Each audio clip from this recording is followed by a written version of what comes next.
Ain't no betrayal stings fiercer than the kind dealt by kin over a Sunday supper, and I reckon I learned that lesson in a way that make the devil wince. I'm Marigold Vance, Mari to those who know me, a 35-year-old gal who's carved a place in Seattle's hustle, wrangling numbers as a senior financial analyst. My life's been one of ledgers and late nights, but Sundays were sacred, a pilgrimage to my parents' old craftsman home, no matter the 60-hour weeks or the 40-mile trek from my downtown roost. That evening, I climbed their worn steps, a cherry pie baked with care in my own kitchen, warming my hands like a talisman of love. The air was thick with the scent of Mama's rosemary roast seeping through the screen door, mingling with the low hum of voices from the kitchen.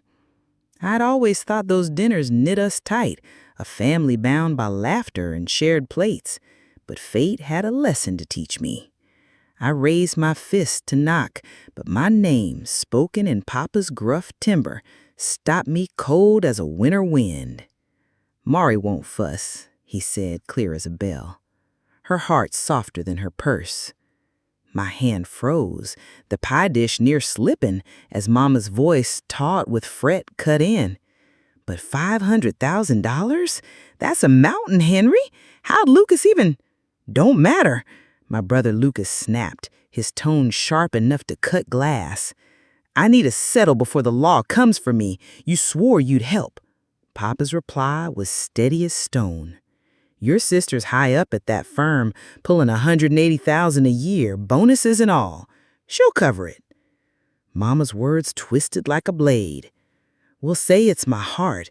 Tests, surgeries. Start with $50,000. She'll give. Always does." Lucas's laughter was cruel, a sound that haunt a saint. "She handed over $50,000 for your mortgage, didn't she? And $30,000 for my startup.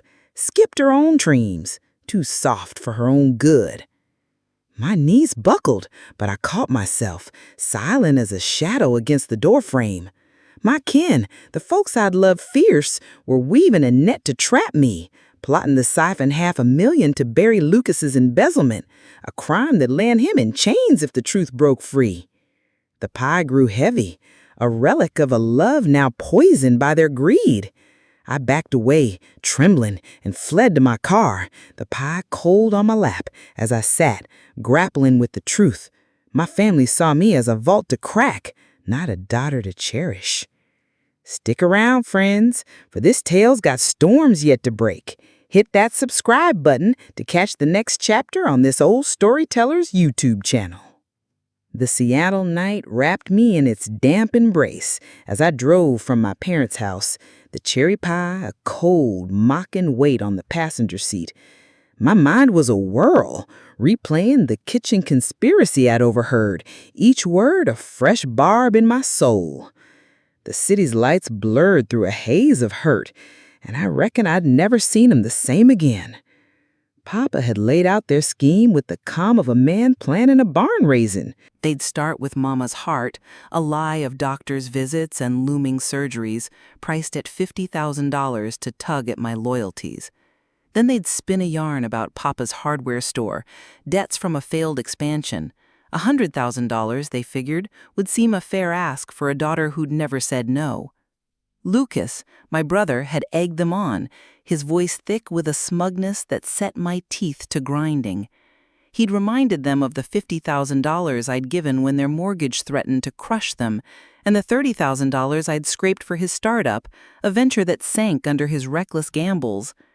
I'd lived lean after those gifts, foregoing raises and dining on rice to rebuild my savings, all for the notion that kin stood by kin. I'd thought those dollars bought love, but now I saw it clear. They'd marked me as a fool, a soft-hearted gal who'd bleed green at the first sob story.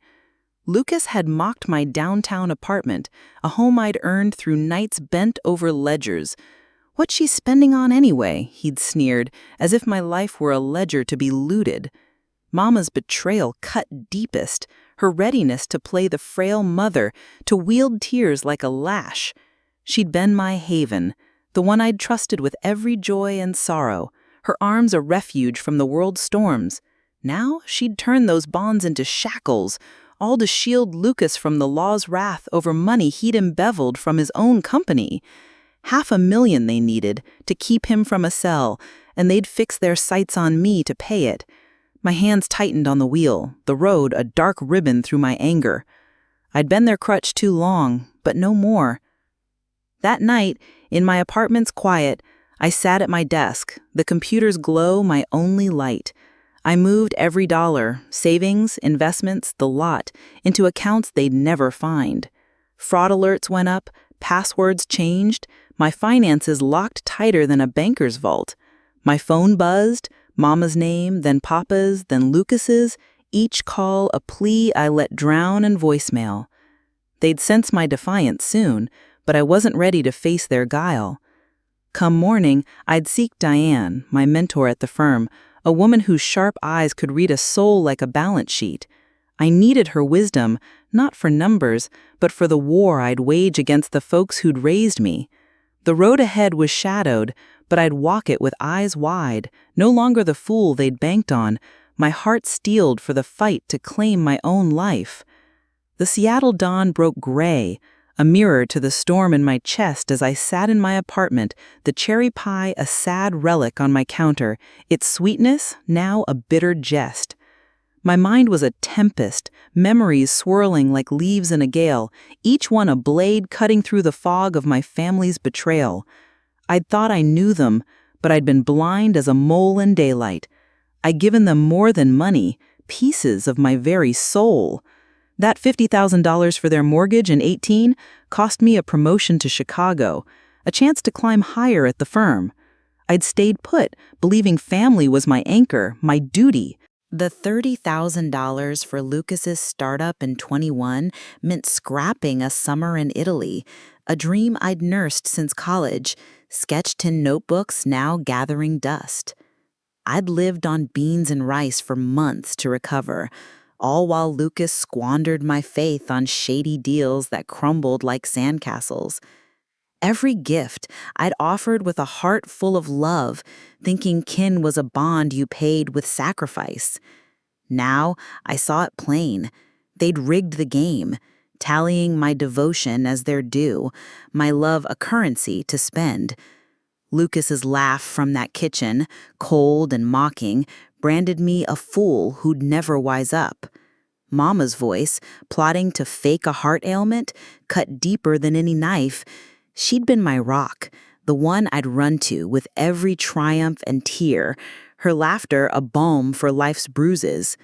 Papa, too, had turned traitor, his steady hand now steering a scheme to drain me for Lucas's embezzlement, a crime that could lock him away if the law sniffed it out. My heart ached, not for the dollars gone, but for the gal I'd been, so eager to please, so blind to their greed. I paced my hardwood floor, my resolve hardening like steel in a forge. No longer would I be their mark, the soft-hearted Mari who'd open her purse at the first sob. I'd love them fierce, but love ain't letting folks trample you. The pie, baked for a family I thought cherished me, stared back, a symbol of my old naivete. I'd not carry it to their table again. By noon, I'd opened my laptop, a spreadsheet growing with every cent I'd given. $80,000 in all, a fortune I'd never see returned. It was a map of my folly, but also a vow. I'd build a life where my worth wasn't counted in coin. Diane, my mentor, would hear me out come Monday, and I'd lay bare this mess, seeking not just counsel, but a path to break free. The road was murky, but I'd tread it with a heart armored, no longer the fool they'd banked on. I knew their greed would drive them to chase me, but I'd be ready, my eyes sharp and my will unyielding, to fight for the life I deserved, come what may. The Seattle rain fell soft as whispers as I sat in my apartment, the cherry pie banished to the fridge, its warmth a memory as dead as my trust in my kin. My phone buzzed relentless, Mama's pleas and Papa's stern demands piling up in voicemails I hadn't the stomach to hear.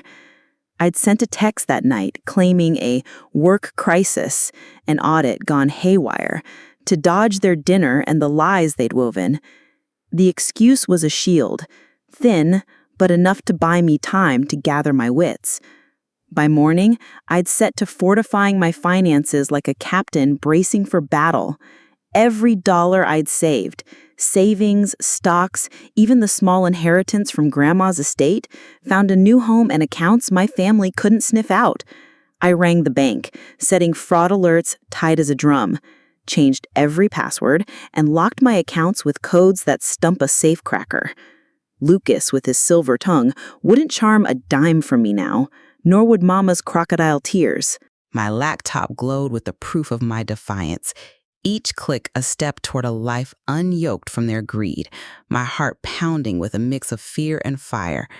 Come Monday, I strode into the firm, my heels sharp on the marble floor, and sought Diane, my mentor, a woman in her 50s whose eyes could pierce a lie like a hawkspot's prey.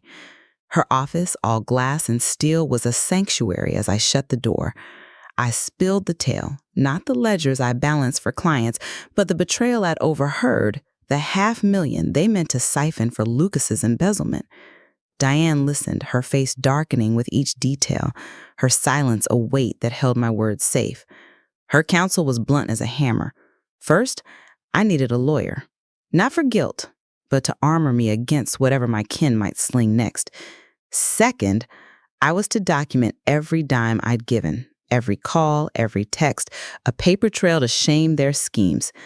I showed her my spreadsheet, $80,000 in gifts, laid bare, and she nodded, her approval tinged with sorrow. Then came her final gift, a lifeline I hadn't dared hope for, an opening in our New York office, same role, fatter pay, and a continent's distance from the folks who'd seen me as a piggy bank. I left her office lighter, the weight of their betrayal still heavy, but no longer crushing. My phone buzzed, Lucas again, his name a taunt. I let it ring, my silence a wall they couldn't breach. New York loomed like a promised land, a chance to rewrite my story, and I'd be damned if I let their claws drag me back. I knew they'd not quit easy, their desperation a storm yet to break, but I'd face it with a heart steeled and a mind clear, my resolve a flame that burned through their lies. The city's hum was a call to battle, and I'd answer it, ready to claim the life I'd earned. The Seattle dusk settled heavy as I sat in my apartment, the city's hum a faint balm against the blaze in my chest. My phone had buzzed for days, each call from Lucas a jab I'd ignored, but by Tuesday, a fire of resolve had kindled in me, ready to burn through his deceit. I answered his call, my voice steady as granite, and let the truth pour out like a river breaking a dam.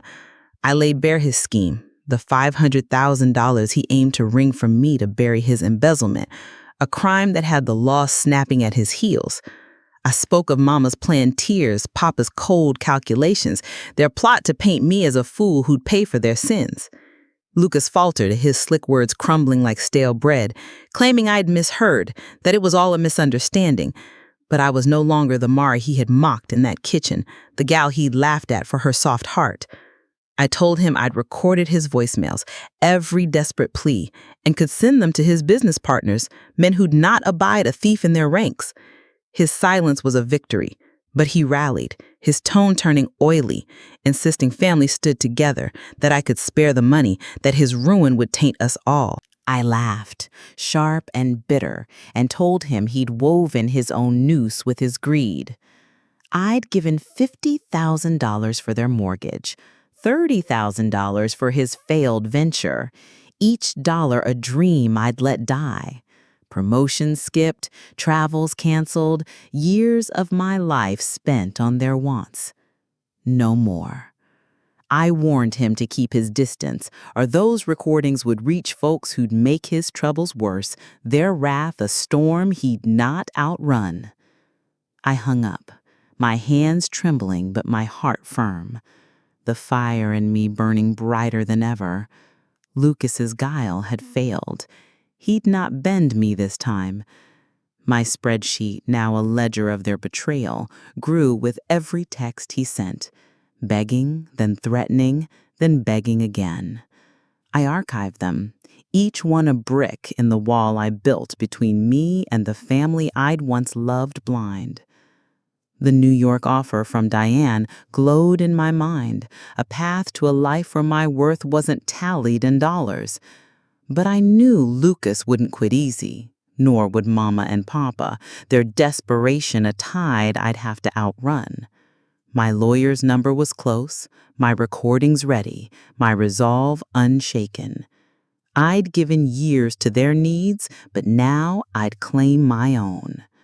The city's lights winked below, a promise of a future where I'd stand tall, no longer the fool they'd banked on. I saw a life where my heart wasn't a vault to be cracked, and I'd fight for it, my will a flame that light my way through the shadows they'd cast. The Seattle fog clung thick that Wednesday morn as I slipped into a coffee shop near my office, seeking the solace of a hot brew to steady my nerves. I'd scarce settled when Mama appeared, her face streaked with tears that once might have broken my heart. She'd tracked me down, no doubt banking on her sobs to work their old magic, but I was no longer the Mari who'd crumble at her grief, my soul now armored against her guile. She stood by my table, wringing her hands, her eyes darting to the baristas and patrons who cast curious glances. She spun a tale of Lucas's mistakes, embezzlement, she admitted, but framed as a boyish error, not the calculated theft it was. She spoke of family, of love, of the $500,000 needed to keep him from a cell, as if my savings were hers to claim. Her tears flowed free, but they struck me as staged, a performance honed in that kitchen where they plotted to fleece me, her sorrow as hollow as a rotted log. I leaned back, my coffee cooling, and met her gaze with a stare cold as the Puget Sound. I told her I knew their scheme, every word whispered behind that screen door. Mama's fake heart troubles, Papa's invented debts, Lucas's mocking laugh. I had recorded their calls, I said, every voicemail a rope they tied themselves, and I'd not hesitate to share them with the law if they pushed me further. Her tears faltered, her face paling as she saw her act had no hold, her mask slipping in the shop's dim light. I rose, my voice low but firm, and told her to save her sobs for Lucas, her son, who'd chosen his path. I'd given $50,000 for their mortgage, $30,000 for his schemes, and years of my life to their wants. Each sacrifice a wound I'd borne for love. No more. I left her there, her silhouette fading in the shop's hum, a ghost of the mother I'd once adored. The pity I felt was faint, drowned by a resolve hard as iron. Back at my desk, I emailed Diane, accepting the New York Post. The city's promise of freedom loomed large, a beacon through the fog of my family's betrayal. But I knew Mama's ambush was just a skirmish in the war they waged, their greed a storm I'd have to outrun. My recordings, my spreadsheet, my lawyer's counsel, they were my arsenal, and I'd wield them without flinching. I'd love them fierce, but love don't mean letting folks rob you blind. New York was my horizon, a place to build a life where my heart wasn't a ledger, and I'd fight to claim it, my will a shield against whatever tricks they'd try next, my eyes fixed on a future I'd make my own. The Seattle skyline glimmered through my office window that Friday, a city I'd soon leave behind. But my thoughts were snared by the latest folly my kin had conjured. A process server had appeared, papers clutched tight, claiming my family sought justice for the $80,000 I'd given them, now spun as investments they couldn't repay, causing them, of all things, emotional distress. The gall of it was near comical, a farce that make a mule laugh. I read the summons and let out a bark of laughter, sharp and bitter, echoing in my cubicle's quiet. They'd framed my gifts. The $50,000 for their mortgage, the $30,000 for Lucas's failed venture, as debts they were forced to honor, painting me as a cruel creditor driving them to ruin. It was a desperate ploy, as absurd as a hog claiming to fly, and it only deepened the chasm between us. Their nerve was a wonder, a brazen attempt to twist my love into a noose. I called my lawyer, a shrewd woman Diane had vouched for, and sent her the documents. She scoffed, her voice crackling through the phone, calling it harassment dressed in legal finery. No contracts, no signatures, just their word against my truth, and my spreadsheet of every dollar I'd given stood as a fortress. But she dug deeper, unearthing more of Lucas's sins. Embezzlement, not just from his firm, but from clients. A web of deceit that could land him years in irons. The lawsuit, she reckoned, was a bluff to scare me into opening my purse for the $500,000 they'd schemed to take.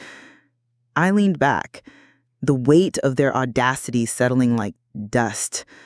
The old Mari might have fretted, might have tried to soothe their woes with another check, but I was past such foolishness. I told my lawyer to prepare a counter, not for their money. I wanted none of their tainted coin, but to bury this nonsense for good. The $500,000 they'd plotted to claim for Lucas's crimes was a dream they'd never touch. And this lawsuit only proved their desperation had turned to madness. As I packed my briefcase, New York called louder. A city where I'd shed the skin of the gal who'd bled for her kin. Lucas's crimes, Mama's tears, Papa's cold schemes, they were theirs to bear, not mine. I'd faced their next ploy with a heart steeled and a mind sharp, ready to end this sorry tale. My lawyer's findings hinted at darker troubles for Lucas, debts to men who'd not forgive, and I knew the law would catch him soon. The city's hum was a call to freedom, and I'd answer it, building a life where love wasn't a ledger, my worth not counted in dollars. I'd given years to their needs, but now I'd claim my own, my resolve a flame that light my way through the shadows they'd cast, ready for whatever storm they'd brew next. The Seattle rain had softened to a mist as I stood in my apartment, boxes piled high, each one a step toward the New York life I'd claimed. The job was mine, papers signed, and my condo, my hard-won perch above the sound, was sold, its proceeds locked in accounts my family couldn't dream of touching. The city I'd called home for 35 years now felt like a stranger's land, its streets heavy with memories of a love I thought was true. I'd set to shedding the relics of my old self with a quiet fury. The family heirlooms, Mama's chipped china, Papa's rusted fishing gear, faded photos of summers past went to a charity shop, each item a chain broken. I kept nothing that bore their mark, for their love had been a deal, and I'd paid too dear. My heart, though scarred, grew lighter with every box sealed, every memory I let slip. I'd started therapy, meeting a wise woman whose questions helped me unravel the guilt and grief that clung like damp fog, teaching me that my worth wasn't tied to their wants. Seattle had been my world, a place where I'd walked believing my family's love was a rock, only to find it sand.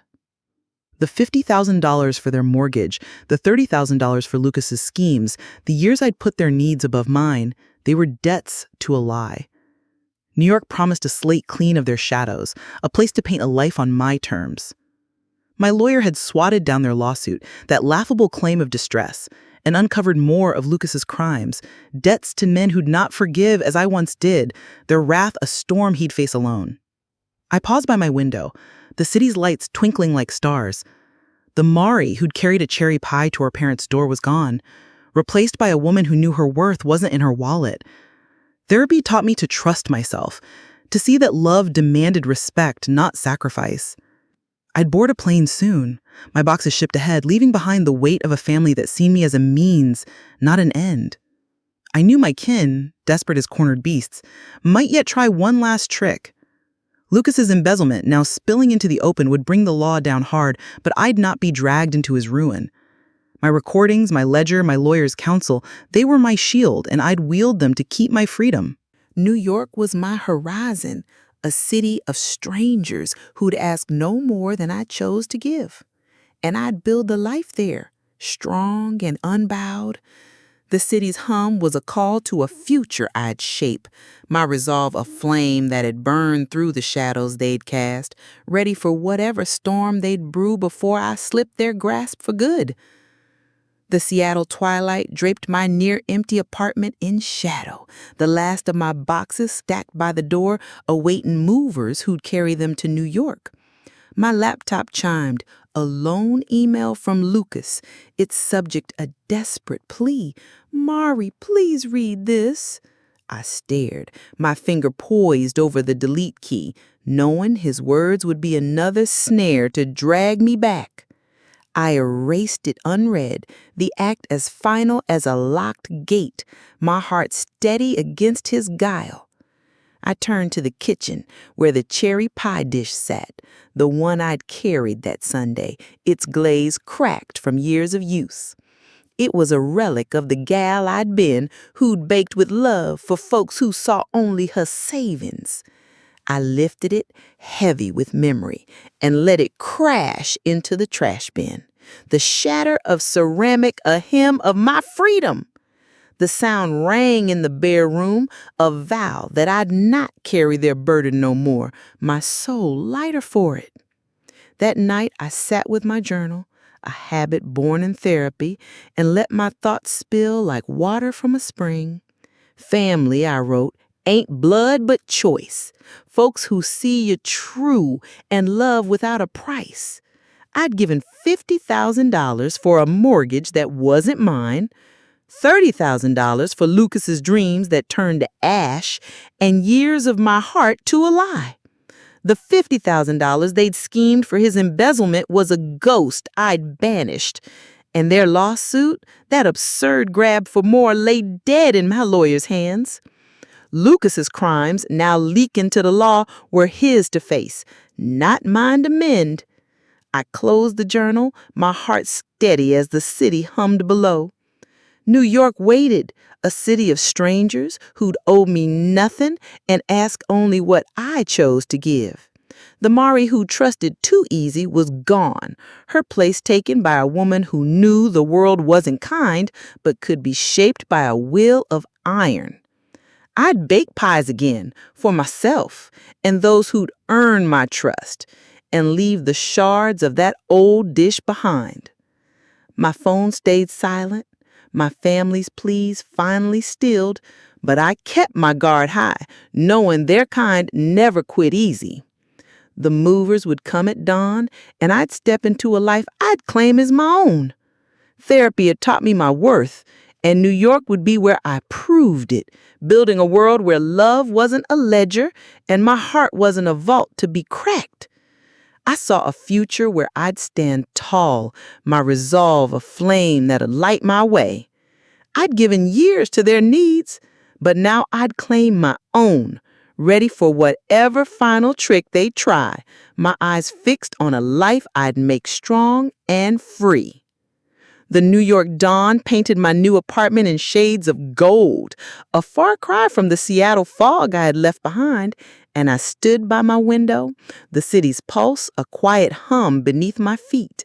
A letter had come the week prior, slipped under my door like a thief in the night, its envelope bearing Mama's shaky script.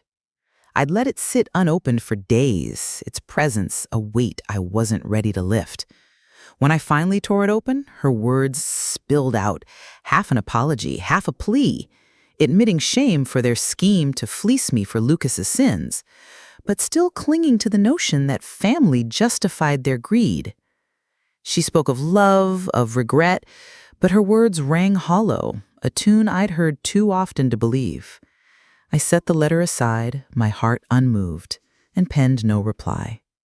I wished them growth, as one might wish rain on a barren field, but I'd not sow my heart there again. My new life in New York was a tapestry woven from threads of my own choosing. The firm's office, all glass and bustle, was a stage where I thrived, my work no longer shadowed by family demands.